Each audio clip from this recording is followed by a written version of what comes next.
আসসালামু আলাইকুম। আজকে মিষ্টি আলু দিয়ে বাচ্চাদের সলিড খাবার তৈরি করতে চলেছি। তো মিষ্টি আলুটা একটা নিয়েছি আমি, একটা পুরোটা নিব না, অর্ধেক নিব। তো এরপরে ধুয়ে ভালো করে কুচি কুচি করে কেটে নিয়েছি। আমি অর্ধেকটা মিষ্টি কুমড়া নিয়েছি, আপনারা আপনাদের চাহিদা মতো বাচ্চা যতটুকু খেতে পারবে ততটুকুই নেবেন।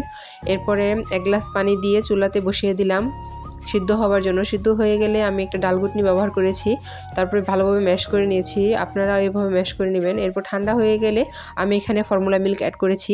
বাচ্চাদের খাবার আপনারা চাইবেন যাতে ব্লেন্ডার খুব কম করা লাগে, কারণ ব্লেন্ডার করা খাবার একবার বাচ্চারা মজা পেয়ে গেলে তারপর আর ব্লেন্ডার ছাড়া খেতে চাইবে না। এখানে আমি ফিটারের মধ্যে আমি আমার বাচ্চার খাবার ভরে নিয়েছি, যতটুকু খাবে ততটুকুই বানিয়েছি আমি। আপনার বাচ্চাদের চাহিদা মতো বানাতে পারেন। এরপরে কলার একটি সলিড খাবার রেসিপি দেখাচ্ছি। তো বাচ্চাদের ৬ মাস পূর্ণ হয়ে গেলে তারপর আপনার বাচ্চাদের আপনি সলিড খাবার হিসেবে কলাটাই বেছে নিতে পারেন, কারণ কলাতে রয়েছে প্রচুর পরিমাণে পুষ্টি, আয়রন। কলার মধ্যে যা যা পুষ্টি উপাদান রয়েছে আপনারা আসলে সবাই খুব ভালো করেই জানেন। তো এরপরে কলাটা ভালোভাবে চটকে নিয়েছি।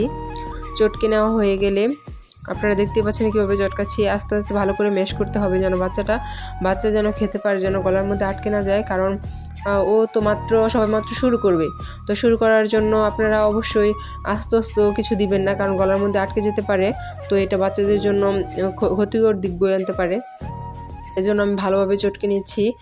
তো হালকা একটু পানি অ্যাড করতে পারেন যদি কলাটা একটু শক্ত হয়ে থাকে। এরপর দেখতেই পাচ্ছেন যে কীভাবে অ্যাড করলাম, শক্ত করলাম, নরম করলাম। এরপরে এর মধ্যে দিয়ে দিলাম ফর্মুলা মিল্ক। যদি আপনারা যদি বেস্ট মিল্ক পারেন তাহলে বেস্ট মিল্কও দিতে পারেন, সমস্যা নাই।